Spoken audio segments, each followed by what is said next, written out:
Praise Lord, जय मसीह की। मैं संजय मौर्य आज आपसे बहुत ही विशेष चर्चा करने वाला हूं प्रभु की प्रार्थना के विषय में, जो मत्ती की पुस्तक उसका 6 अध्याय 9 आयत से 13 आयत तक लिखी हुई है। और पहली आयत में प्रभु यीशु कहते हैं, अतः तुम इस रीति से प्रार्थना किया करो कि हे हमारे पिता, तू जो स्वर्ग में है, तेरा नाम पवित्र माना जाए, तेरा राज्य आए और तेरी मर्जी जैसे आसमान में स्वर्ग में पूरी होती है वैसे जमीन पर भी पूरी हो। हमारी दिन भर की रोटी आज हमें बख्श दे, जिस प्रकार हम अपने कसूरवारों को माफ करते हैं, आप भी हमारे कसूरों को माफ करें। हमें आजमाइश में न लाएं, परंतु बुराई से बचाएं, क्योंकि बादशाहत, कुदरत और जलाल हमेशा आपके हैं। Praise the Lord. मेरे प्रियो, मैं आपको समझाना चाहता हूं, बताना चाहता हूं, ये प्रार्थना प्रभु की प्रार्थना नहीं है। ये प्रार्थना प्रभु की सिखाई हुई प्रार्थना है, और ये प्रार्थना चेलों की प्रार्थना है, और ये प्रार्थना परमेश्वर से प्रभु के लोगों को करनी है। ये प्रार्थना अपने आप में कंप्लीट प्रार्थना है, परंतु सिर्फ यही प्रार्थना नहीं करना है, क्योंकि यीशु ने ये नहीं कहा कि तुम इस प्रार्थना को करना। प्रभु यीशु ने कहा तुम इस रीति से प्रार्थना करना। अर्थात प्रभु यीशु मसीह ने इस प्रार्थना के जरिए से अपने लोगों को यह बताया है कि जब तुम खुदा के सामने अपने घुटने टेकते हो, जब तुम अपना सर झुकाते हो, जब तुम दुआ करते हो, प्रार्थना करते हो, तो आप इस प्रार्थना को ध्यान में रखते हुए प्रार्थना करें कि आप ईश्वर को महिमा दें, ईश्वर को धन्यवाद दें, अपने दुश्मनों को माफ करें और ईश्वर पर आश्रित रहें। जैसे कि उसमें कहा गया कि आज की रोटी हमें दे। इसका मतलब आप वो प्रभु चाहते हैं कि आप उसके ऊपर ईमान रखें, उस पर भरोसा रखें, क्योंकि वो प्रबंध करने वाला परमेश्वर है। तो आप अपने दुश्मनों को माफ करें और अपने गुनाहों के लिए भी माफी मांगे। ये एक मॉडल है जो मुझे और आपको अपनी प्रार्थनाओं में दोहराना है। इसका मतलब यही दुआ नहीं दोहरानी है। यदि यीशु मसीह के चेलों को यही सिखाया गया था कि आपको ये दुआ करनी है जो प्रभु बोल रहे हैं, तो ये प्रार्थना यीशु मसीह के चेलों ने और कहीं दूसरी जगह दोहराई नहीं है। इसका मतलब प्रभु यीशु मसीह के चेले तो समझ गए थे कि ये प्रार्थना करने का एक तरीका है, सिर्फ यही प्रार्थना हमें नहीं करनी है। परंतु आज के जो मॉडल विश्वासी हैं वे नहीं समझ पाए हैं। इसलिए अक्सर मैं देखता हूं कितने ही ऐसे विश्वासी, कितने ही ऐसे सेवक हैं, चाहे वो घंटों की दुआएं क्यों ना करें, चाहे वो कितनी बड़ी सभाएं क्यों ना करें, लेकिन सभा के आखिर में वे प्रभु की प्रार्थना करते हैं। और जब तक प्रभु की प्रार्थना वो लास्ट में न कर ले, वे उस सभा को अधूरा मानते हैं, वो उस सभा को पूरा नहीं मानते हैं। मैं आपसे ये कहना चाहता हूँ, आपने जो पूरा दिन की सभा की, आपने पूरे दिन में कई घंटे दुआएं की, तो वो क्या प्रार्थनाएं नहीं थी? और यीशु मसीह ने ये तो नहीं कहा है कि आप किसी भी सभा के आखिर में इस प्रार्थना को करना। प्रभु यीशु मसीह ने ये प्रार्थना सिर्फ ये एक मॉडल के रूप में बताई है।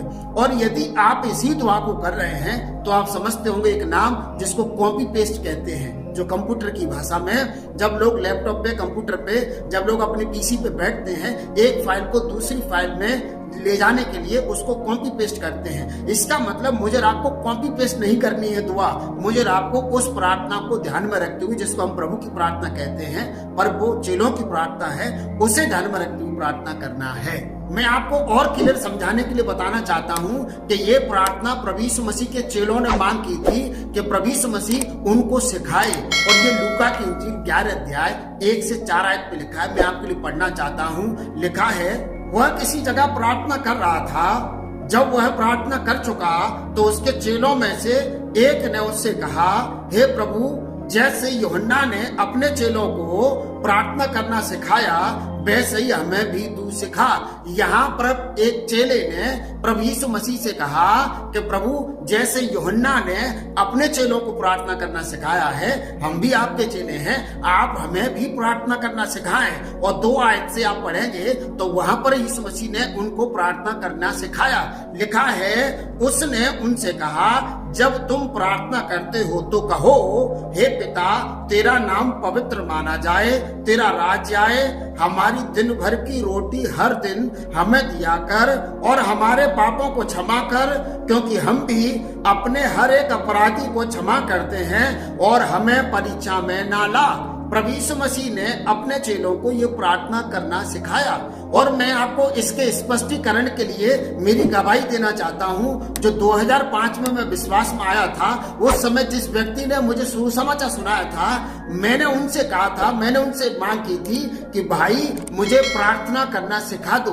और उन्होंने जो प्रार्थना करना मुझे सिखाया था वो ये थी कि हे पिता, मैं तेरा धन्यवाद देता हूँ, आपने मुझे ये दिन दिया, ये जीवन दिया और ये भोजन दिया। मैं आपको धन्यवाद देता हूँ प्रभु। मैं पापी हूँ, मैं गुनहगार हूँ, मुझे क्षमा कर दीजिए। मैं आपके कोड़े खाने से चंगा हुआ हूँ, आपका लहू मेरे पापों का प्रायश्चित हुआ है। यीशु मसीह के नाम से आमीन। और ये दुआ जो उन्होंने मुझे सिखाई थी, करीब करीब 6 महीने तक डिट्टो इसी प्रार्थना को कॉपी पेस्ट करता रहा था। इसका मतलब यदि मैं दिन में 4 बार, 2 बार, 3 बार, जितनी बार भी मैं प्रार्थना कर रहा हूं, मैं सिर्फ उसी प्रार्थना को कर रहा था, मैं सिर्फ उसी प्रार्थना को दोहरा रहा था जो मुझे सिखाई गई थी। लेकिन जब मैं चर्च जाने लगा, जब मैं बाइबल पढ़ने लगा, तो मैं समझ गया कि मुझे वो कॉपी पेस्ट प्रार्थना नहीं करनी है, मुझे वो प्रार्थना नहीं करनी है जो मुझे सिखाई गई थी। सिर्फ वही प्रार्थना मुझे नहीं दोहरानी है। अब मैं सीख गया हूं, तो मेरी प्रार्थनाओं का समय बड़ा हो गया, लंबा हो गया, मेरे शब्द और बढ़ गए, मैं और अच्छे शब्दों का इस्तेमाल करने लगा।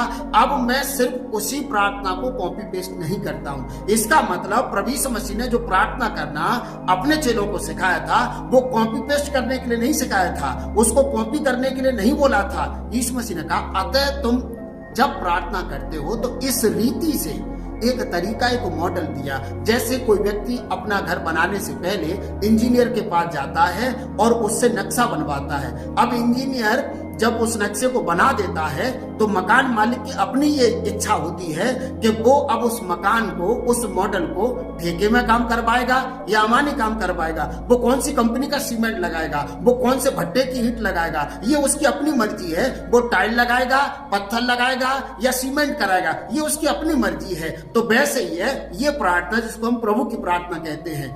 आप प्रभु की प्रार्थना को कॉपी पेस्ट मत करिए, आप उस मॉडल को फॉलो करिए और बराबर प्रार्थना करिए। ईश्वर को महिमा दीजिए, अपने गुनाहों की माफी मांगिए और जो लोग आपके विरोधी हैं, जो गुनहगार हैं, उनको माफ कर दीजिए ताकि आपका खुदा आपको भी माफ कर दे। मैं आशा करता हूं कि आप समझ गए होंगे। यदि आपको ये वीडियो अच्छा लगा हो, नॉलेज मिली हो, तो प्लीज आप मुझे इंकरेज करने के लिए मेरी इस वीडियो को लाइक कर दीजिए। और यदि अब तक आपने हमारे चैनल को सब्सक्राइब नहीं किया है तो सब्सक्राइब कर दीजिए। God bless you.